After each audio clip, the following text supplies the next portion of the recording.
Sudah kedengeran belum?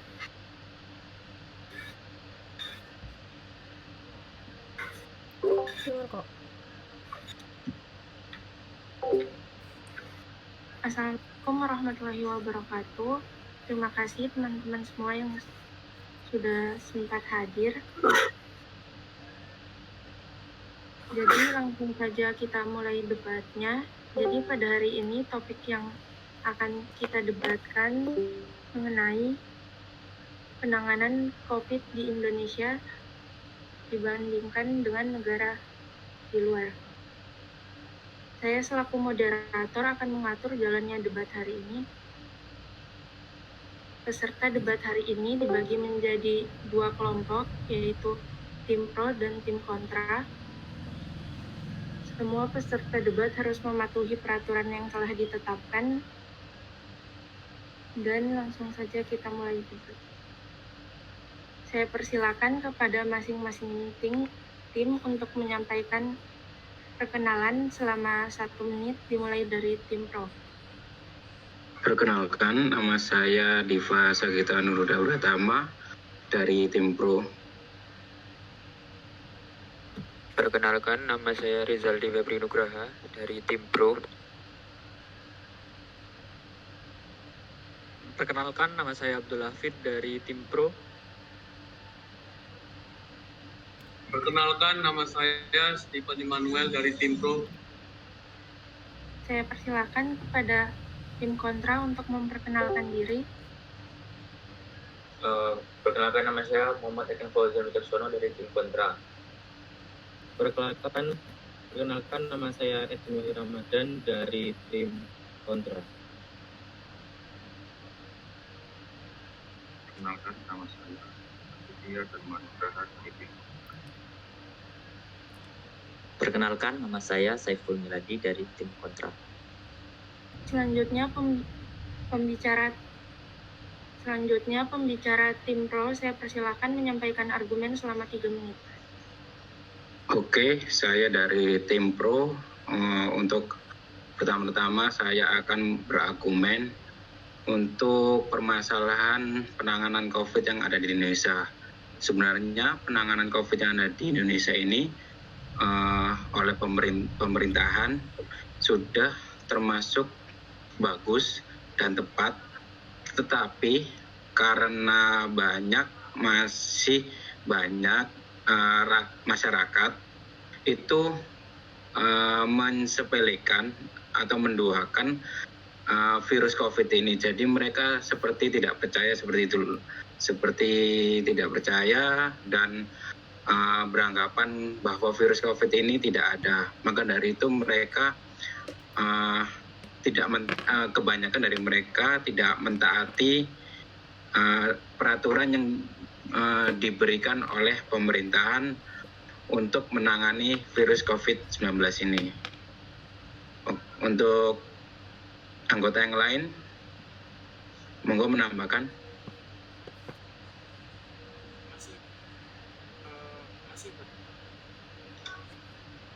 Suaranya kurang.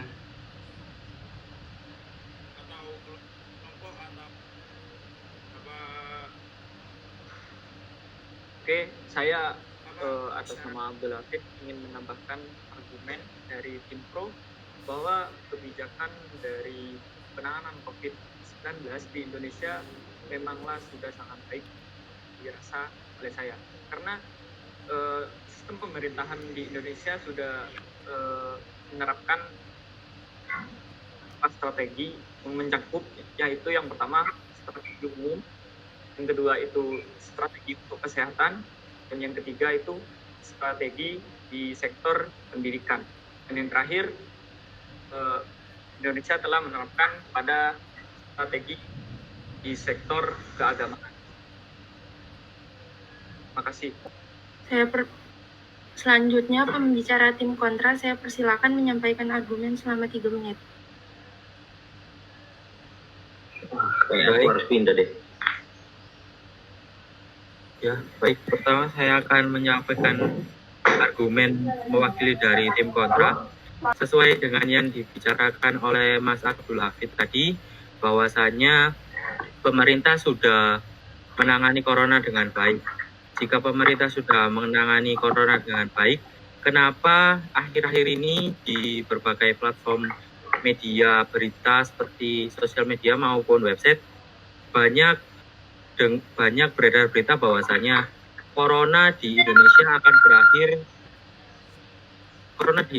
akan berakhir dalam kurun waktu 10 tahun.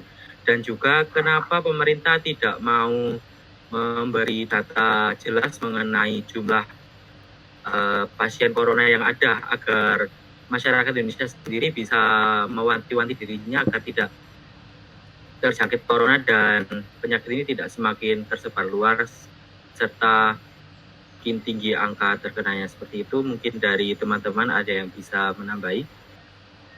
Selanjutnya saya berikan kesempatan pada masing-masing kelompok untuk memberikan komentar atau tanggapan atas argumen lawan. Masing-masing selama 3 menit. Kepada pembicara tim pro, saya persilahkan menyampaikan tanggapan. Halo, tes. Apa suara saya terdengar? Iya, terdengar. Sudah cukup. Untuk menanggapi pendapat tentang prediksi corona akan selesai 10 tahun ke depan, sebenarnya kita tidak perlu untuk memperhatikan prediksi tersebut karena pemerintah pun juga mengupayakan semua yang mereka bisa karena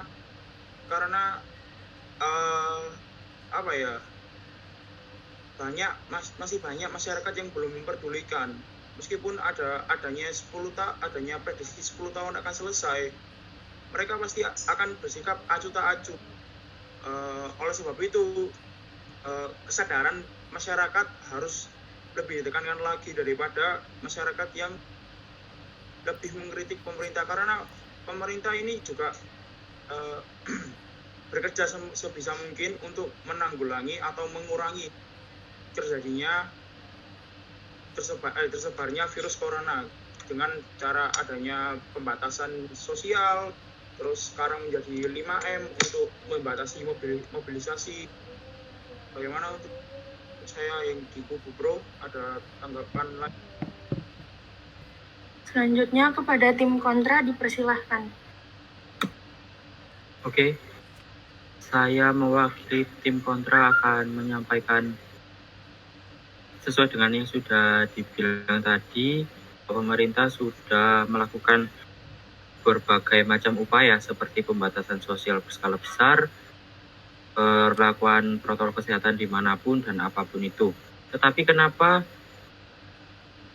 angka corona ini masih tinggi dan kita masyarakat juga mengikuti protokol kesehatan yang ada? Mungkin memang ada beberapa orang yang acuh tak acuh, tapi lebih dari 50% atau bisa dibilang lebih dari 70% dan 80% masyarakat Indonesia telah mematuhi protokol kesehatan, bahwa mereka juga mengetahui bahwa virus ini memang ada dan virus ini memang bisa menyakit ke siapapun tanpa terkecuali. Dan kenapa angka ini tidak turun, malah justru tambah naik? Terima kasih. Selanjutnya penyampaian pendapat rebutan saya berikan kepada semua tim masing-masing selama 1 menit dimulai dari sekarang. Permisi, izin bertanya, izin menanggapi kan kepada saya dari kontra nih, ingin bertanya kepada yang pro.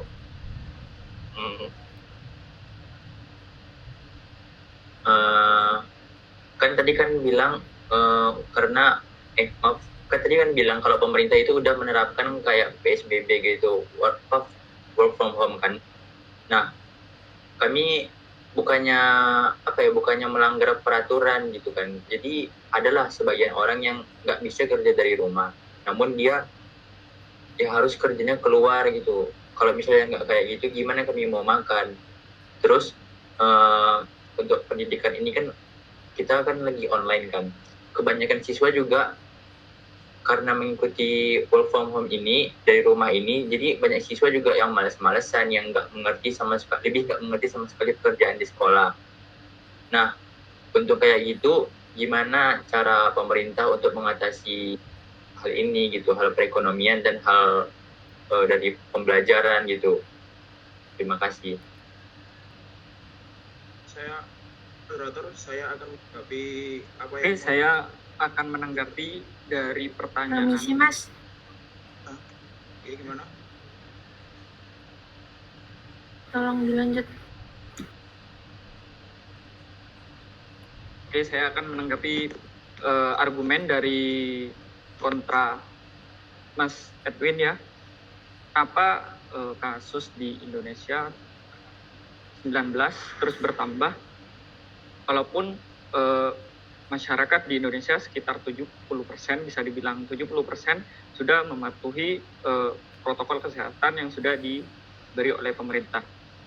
Menurut saya angka COVID terus bertambah di Indonesia bisa dikatakan dikarenakan masyarakat di Indonesia memang sudah banyak yang mematuhi protokol, namun ada sebagian dari masyarakat di Indonesia yang masih tetap berisi keras untuk mengadakan acara seperti pernikahan atau intinya acara-acara yang dapat menyebabkan orang-orang itu menjadi berkerumun seperti itu.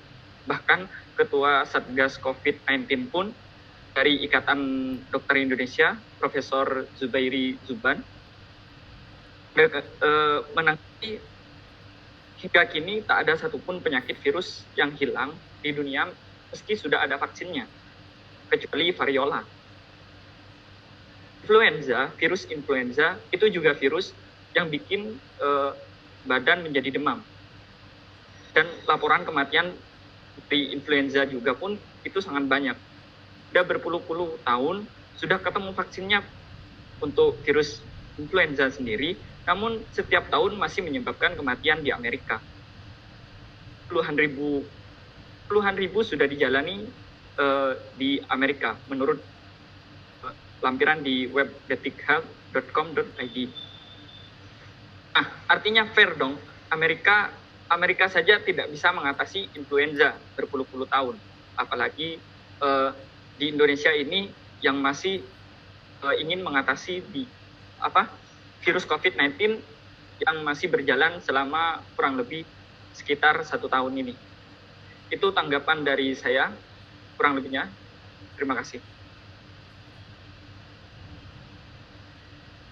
Oke, saya mau menanggapi dari Mas Abdul Hafiz. Tadi beliau bilang bahwasanya memang virus tidak akan pernah hilang, bahwasanya itu memang benar.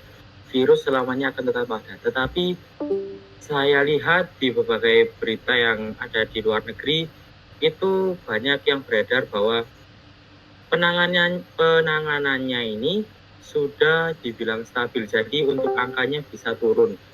Dan memang virusnya tetap ada, tetapi orang yang terjangkit itu sudah tidak sebanyak seperti dahulu. Di luar negeri ini sudah mulai dibuka seperti tempat-tempat umum, sekolah juga sudah dibuka. Kenapa di Indonesia masih belum bisa seperti itu? Kita juga sudah mematuhi protokol kesehatan. Semua masyarakat Indonesia mematuhi protokol kesehatan, memakai masker, menjaga jarak dan lain sebagainya. Tetapi kenapa ini tidak bisa turun? Gitu loh. Upaya apa lagi yang bakal dikasih pemerintah bakal nurunin ini semua? Karena saya selaku pelajar, khususnya mahasiswa, mewakili mahasiswa, mungkin juga jenuh terhadap kuliah online ya. Terlebih lagi kuliah online ini banyak tugasnya. Kita juga stres dengan tugas-tugas. Memang sekolah tetap ada tugas, tapi kalau kita tetap seperti ini tuh rasanya jenuh gitu. Mungkin pemerintah bakal ada upaya supaya semua ini cepat berlalu dan kita bisa melaluinya supaya kembali seperti normal. Memang tidak senormal dulu, tetapi mungkin tidak seperti sekarang inilah, seperti itu. Terima kasih. Mungkin tim pro ada yang mau menanggapi lagi? Mohon izin, saya akan menanggapi dari kan tadi tentang bagaimana tentang beberapa orang itu mencari makan atau mencari rezeki jika mereka hanya di luar. Menurut saya mereka masih bisa untuk bekerja di luar rumah, tetapi protokol, gimana apapun yang mereka kerjakan bisa dilakukan, tetapi protokolnya itu harus tetap dilakukan, tetap dijalankan. Oleh karena itu mereka ini kerja bukan alasan. Jika kami suruh WFH, maka mereka harus stay di rumah selamanya, stay di rumah terusan. Ini ada dari pekerjaan mereka, itu pekerjaan yang lain di luar rumah yang mereka keahlian mereka sendiri, atau mereka mencoba eksplor diri bertahan hidup. Terus saya itu tergantung mandiri pribadi masing-masing untuk bagaimana cara mereka menanggapi untuk bertahan hidup di masa pandemi ini. Toh ya mereka semua kegiatan tidak bisa disangkut-pautkan dengan adanya COVID, nggak bisa keluar, COVID nggak bisa ada perlindungan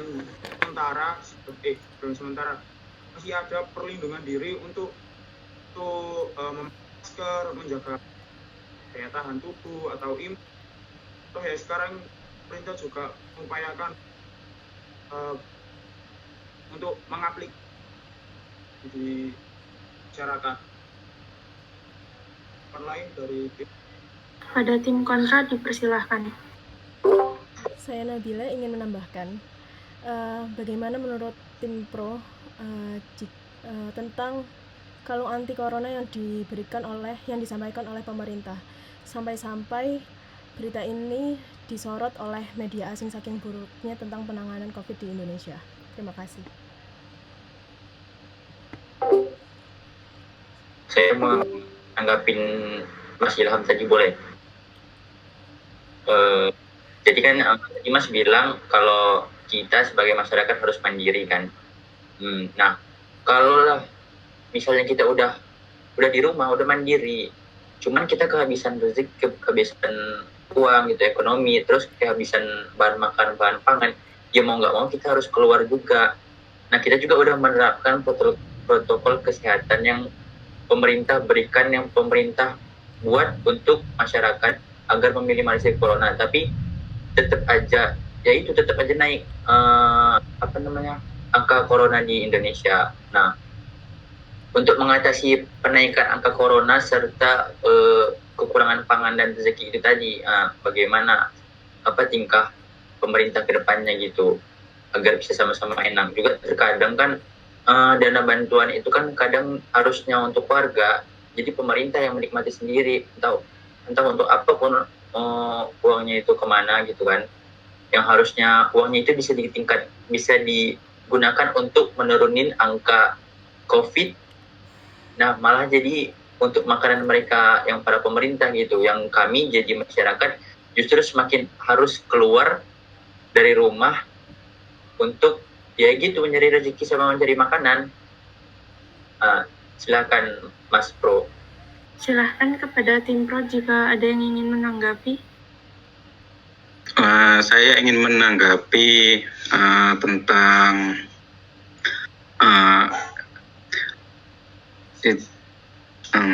siapa tadi? Dari Nabila, bahwa tentang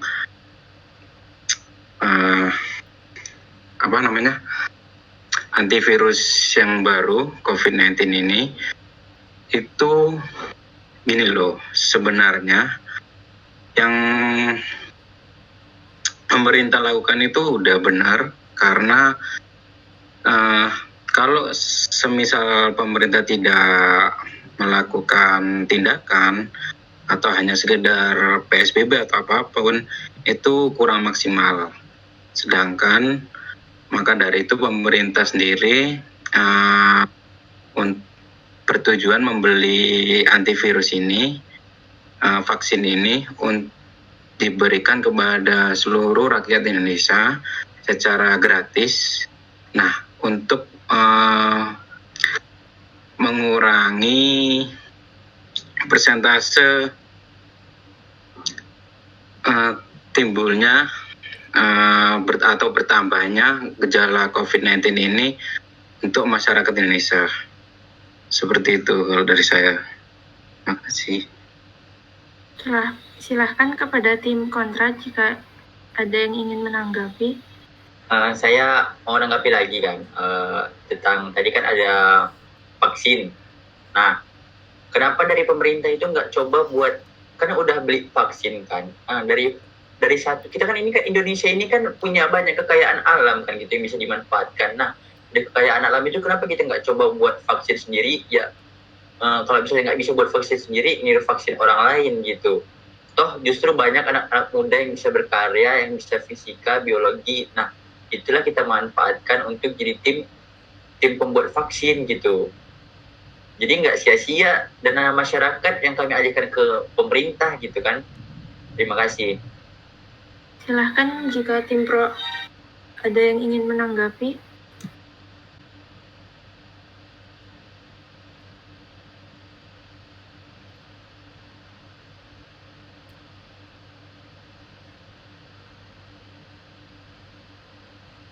Moderator, saya jawab pertanyaan yang di intro bahwa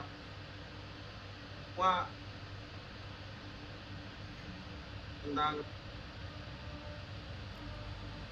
dan juga vaksin tidak bisa diaplikasikan dengan cara sebulan, dengan bulan, 2 bulan, 3 bulan, nggak bisa. Mungkin dalam kurun waktu lama, apalagi kita harus tunggu kan vaksin kan ada kali tahap. Tahap pertama dalam kurun 2 minggu, kedua 2 bulan, 3 bulan. Jangka waktunya itu panjang dan masyarakat juga banyak, masyarakat Indonesia itu juga banyak, jadi mereka kurun waktu untuk tahap ke tahapnya juga lama. Tidak semena-mena bagaimana cara mengurangi penyebaran COVID. Ya memang kita juga sudah menjalankan percobaan vaksin dan juga menyebarkannya ke seluruh negeri. Jadi tinggal tunggu saja kalian dihubungi oleh pemerintah untuk mendapatkan vaksin secara gratis. Terima kasih. Moderator, sepertinya sudah cukup. Terima kasih, penyampaian tanggapan telah selesai. Terakhir, saya persilakan masing-masing tim menyampaikan ulasan penutup selama 1 menit, dimulai dari tim pro. Oke, saya dari Kubu Pro ingin memberikan ulasan. Jika ingin pandemi virus COVID-19 ini cepat selesai atau berkurang, lebih baik rakyat lebih tertib menuruti peraturan dari pemerintah. Itu saja.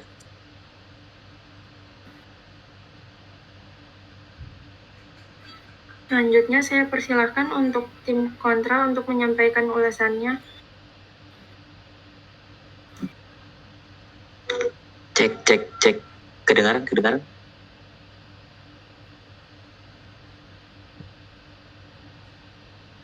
Halo, cek. Kedengaran kok, langsung saja. Wah,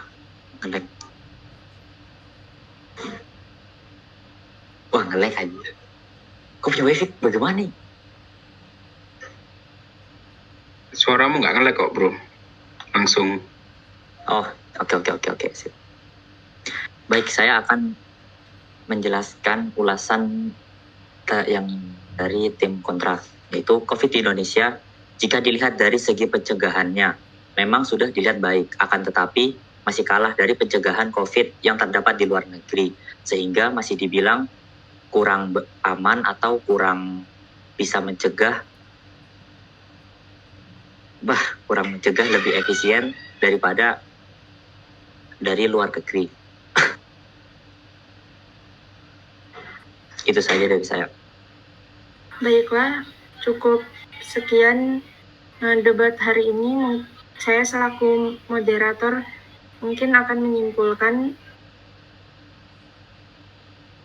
kita selaku pemerintah maupun masyarakat harus sama-sama bergotong royong untuk mematuhi peraturan yang ada agar angka COVID ini cepat semakin berkurang dan perekonomian Indonesia cepat pulih dan kita dapat melakukan aktivitas seperti sedia kala.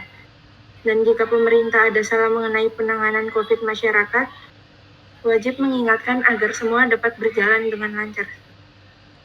Sekian dari saya, kurang dan lebihnya mohon maaf. Wassalamualaikum warahmatullahi wabarakatuh. Waalaikumsalam warahmatullahi wabarakatuh. Warahmatullahi wabarakatuh. Waalaikumsalam.